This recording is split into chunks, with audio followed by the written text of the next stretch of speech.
आज हम अध्ययन करेंगे सुश्रुत स्थान की 44 नंबर चैप्टर, जिसका नेम है विरेचन द्रव्य विकल्प विज्ञानीय अध्याय।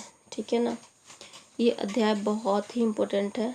ठीक है ना, इसके पहले हमने किस अध्याय को बहुत इम्पोर्टेंट बोला था, 42 नंबर चैप्टर को। ठीक है ना, वहाँ पे उसको भी बार बार रिवीजन करने की ज़रूरत है। 44 को भी बार बार रिवीजन करने की ज़रूरत है। इसके अलावा बहुत सारे अध्याय हैं जो पीछे हमने बताया है कि किसको बार बार रिवीजन करने की आवश्यकता है। ठीक है, तो यहाँ पे 44 नंबर चैप्टर को हम इसमें क्या बेसिकली पढ़ना है।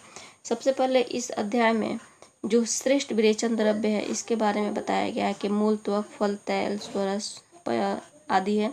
इसमें कौन से द्रव्य जो बेस्ट है, श्रेष्ठ है, ठीक है ना, विरेचन के लिए।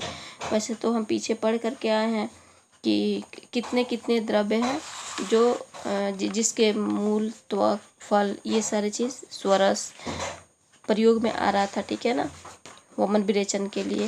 लेकिन यहाँ पे हम उसके बारे में क्या देखेंगे, बेस्ट, जो हम संशमनीय अध्याय में पढ़े थे 39 नंबर चैप्टर में। उसमें जो उर्ध्व वमन द्रव्य, विरेचन द्रव्य, उसके बाद से उभयतो भागहर द्रव्य, शिरो विरेचन द्रव्य सारे पढ़े थे हम वहाँ पे डिटेल्स में कि किसके मूल, किसके त्वक, ये तो वहाँ ये देख। लेकिन वहाँ पे हमने श्रेष्ठ नहीं पढ़े थे कि कौन सा ज़्यादा श्रेष्ठ है। तो ये इस अध्याय में हम देखेंगे कि उन द्रव्यों में श्रेष्ठ क्या है। ठीक है ना, एक तो पहला टॉपिक ये रहा। दूसरा यहाँ पे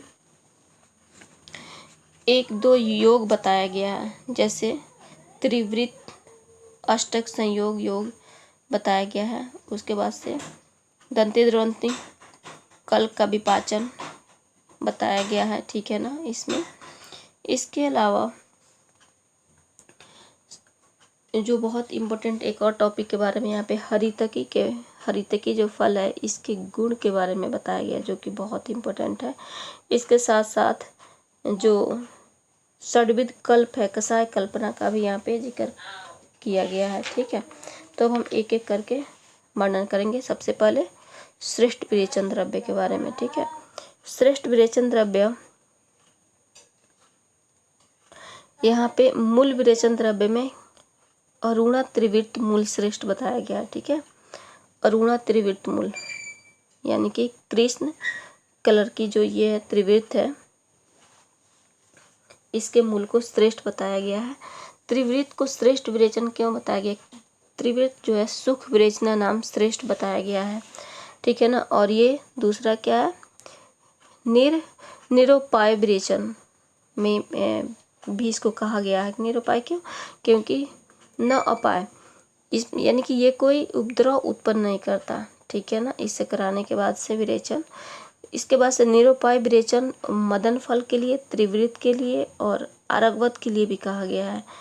ठीक है ना, आरगवत जो कि मृदु विरेचन नाम श्रेष्ठ है, इसलिए इसको कहाँ बताया गया, बच्चों में देने के लिए बताया गया। ठीक है, इसके साथ साथ तो मूल विरेचन द्रव्य में हमारा क्या आ गया, अरुणा त्रिवृत्त मूल श्रेष्ठ हो गया। उसके बाद से त्वक में तिलवक बताया गया है, फल में हरितकी, तैल में एरंड, स्वरस में कार्वेलक और पय में स्नोही।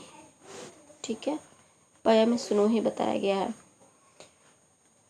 जो स्वरस बेसिकली जो हमने उभयतो जो 5 ड्रग पढ़ के आए थे, इसमें कार्वेलक को श्रेष्ठ बताया गया है। ठीक है ना, अब हम देखते हैं इसके अलावा और यहाँ पे क्या बताया गया है। वातिक रोग में जो है किसके साथ हमें देना है विरेचन द्रव्य, त्रिवृत्त के साथ सैंधव नागर शुंठी के साथ देना है, त्रिवृत्त विथ सैंधव नागर शुंठी। पैतिक रोग में त्रिवृत्त विथ क्षीर या इच्छु विकार मधुरे। ठीक है, और कफज रोग में त्रिवृत्त विथ गुरुचि, त्रिफला, अरिष्ट एंड मूत्र। इसके साथ हमारा क्या कराना है, विरेचन कराना है। फिर हम ये देखते हैं कि त्रिवृत्त अष्टक संयोग, ये सबसे पहले ये किस चीज़ के लिए बेसिकली इंडिकेशन इसका पूछा जाता है कि किस में दिया जाता है। ये पित्त रोगियों में प्रयुक्त होता है और इसका अनुपान शीत अम्बु अनुपान होता है या क्षीर होता है। ठीक है ना, इसमें जो ड्रग्स होता है वो 11 ड्रग्स इंक्लूडेड है। और ये त्रिवृत्त अष्टक संयोग क्यों बोला गया, क्योंकि यहाँ पे जो त्रिवृत्त का जो प्रयोग किया गया है वो 8 पार्ट है इसका। ठीक है ना, इसलिए इसका नेम पड़ा है त्रिवृत्त अष्टक संयोग। फिर उसके बाद से जो त्वक बताया गया है, इसमें भावना भावना देने के लिए बोला गया 10 मूल कषाय से भावना देना है। फिर हम देखते हैं हरितकी फल के जो है गुण क्या है। हरितकी फल के लिए 4-5 सेंटेंस जो बोला गया है, जो कि बहुत इंपॉर्टेंट है, जहन में रखना है, याद रखना है बिल्कुल एज इट इज इसको। पहला क्या है इसमें, रसायनम परम मेद्यम, ठीक है ना, रसायनम परम मेद्यम, यानी कि श्रेष्ठ रसायन बताया गया है हरितकी फल को, और ये मेद्य बताया गया है। फिर उसके बाद से सर्वव्याधि निर्वहणम, यानी कि सारे व्याधियों को नाश करने वाला बताया गया है। उसके बाद दुष्ट अंतःव्रण विशोधनम, यानी कि जो अंतःव्रण है, दुष्ट व्रण है, उसको शोधन करता है। और अंतःव्रण यानी कि ऐसा व्रण जो हमें बाहर से नहीं दिखता है, बोलते हैं ना कि अंदर ही मुख है इसका, या अंदर हमें नहीं दिख रहा है, तो दुष्ट अंतःव्रण विशोधनम। उसके बाद से संतर्पण कृतान रोगान प्रायो हंति हरितकी, जितने भी संतर्पण जन्य रोग है उसको क्या करता है, हरता है हरितकी। ये कितने पॉइंट्स हमने देखा, 4। पहला क्या, रसायनम परम मेद्यम, सर्वव्याधि निर्हरणम, दुष्ट अंतःव्रण विशोधनम, और 4th में संतर्पण कृतान रोगान प्रायो हंति हरितकी। इसके अलावा इन 4 सेंटेंस के अलावा और क्या हमें ध्यान में देखना है, वायु अनुलोमनम दृश्यम इंद्रिय प्रसादिनी भी बोला गया है।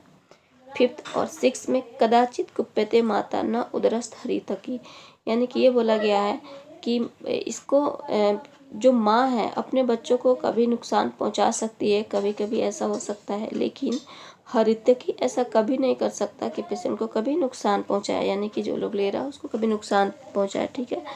तो ये बहुत इंपॉर्टेंट बात है, कदाचित कुप्यति माता न उदरस्थ हरितकी, यानी हरितकी को माता का पर्याय भी बोला गया है। और हरितकी से थोड़ा सा कम गुणकर्म वाला होता है आमलकी, तो इसलिए आमलकी को भी धात्री बोला गया है, ठीक है ना। और वासा को भिषक माता, ठीक है ना, तो ये भी याद रखना है, माता हरितकी को भिषक माता वासा के लिए, और आमलकी धात्री के लिए, ठीक है। इसके बाद से अरगवत तैल का विरेचनार्थ जो प्रयोग बताया गया वो 12 वर्ष तक के बालक में बताया गया, जो कि हम ऊपर पढ़े हैं। क्योंकि अरगवत क्या होता है, मृदु विरेचनार्थ श्रेष्ठ बताया गया, और निरुपाय विरेचन द्रव्य भी है, इसलिए, ठीक है ना, यहाँ बच्चों को दिया जा रहा है। लेकिन चरक सिद्धि में 4 से 12 ईयर के चाइल्ड में गिवन ये बताया गया, ठीक है ना। औसत के षड्विध कल्पना के बारे में यहाँ पे बताया गया है। जो चरक में हमने औसत के पंचविध कल्पना हमने पढ़ा है, वो क्या है, स्वरस, कल, क्वाथ, हीम और फांट, ठीक है ना।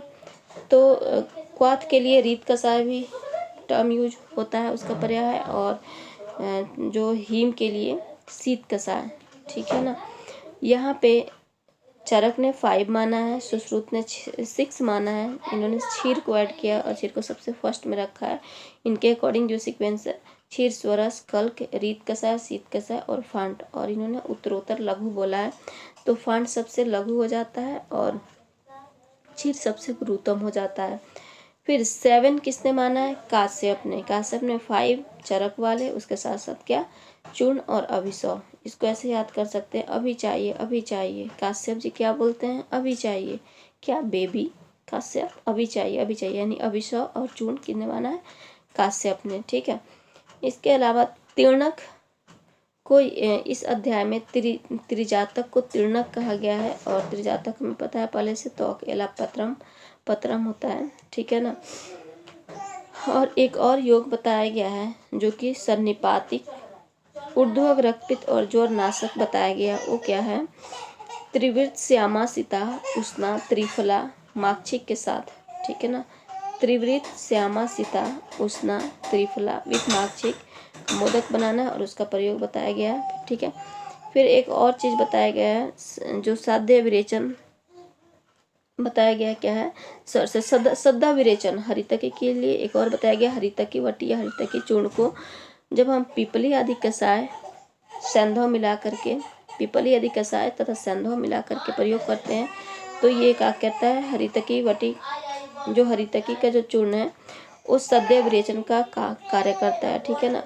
और एक और बात और यहाँ बताई गई है कि जो महावृक्ष है सुनुही से किसी अज्ञ वैध को विरेचन नहीं करना चाहिए, क्योंकि ये तीक्ष्ण विरेचन होता है, ठीक है ना। तो इससे क्या होता है, उपद्रव उत्पन्न होने का खतरा होता है। तो ये रहा हमारा सूत्र का 44 नंबर चैप्टर।